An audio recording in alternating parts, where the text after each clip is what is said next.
Donald Trump once promised to be America's most gay-friendly president, and he's fulfilling that promise now by saving the lives of more than 15,000 trans people by prohibiting them from serving in the military.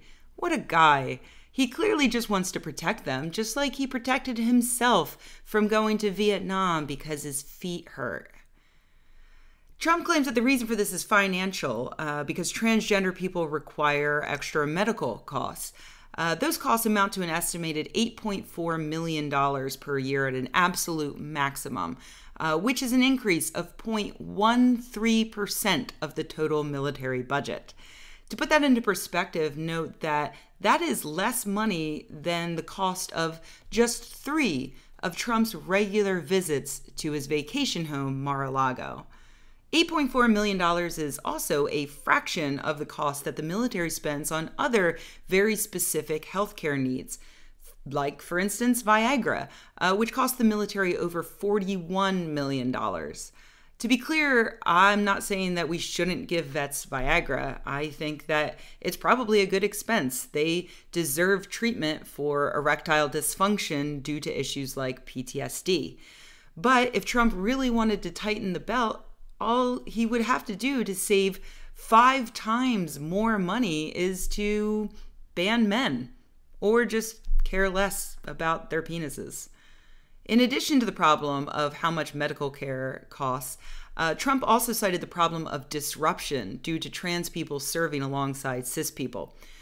You'll probably be shocked to learn that this, too, is utter bullshit.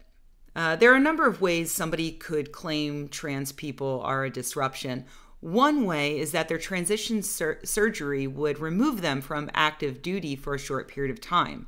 That doesn't actually impact the military, though, because there are so few trans people compared to cis people in the military, which is also the reason why their medical costs are so low.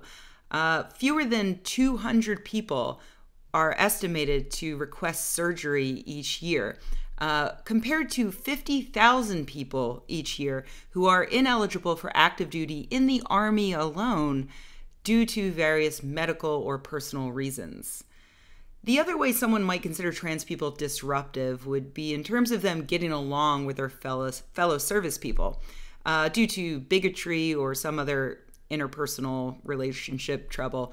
Luckily, we have data on that too, because there are actually 18 other countries that are already allowing trans people to serve in their military. And guess what? It's not a problem. We don't see ISIS winning any battles with Canada or Australia or the UK due to the presence of trans people. In fact, I mean, if anything, making ISIS fight against trans and gay people is a nice psychological fuck you, since, I mean, hating on trans people really seems more like an ISIS thing than an America thing. At least it used to be. So trans people don't actually add any significant costs or disruption to the military.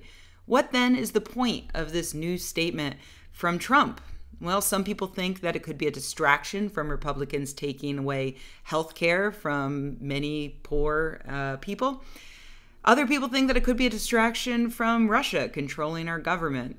I think it's just good old-fashioned bigotry combined with appealing to the GOP's base.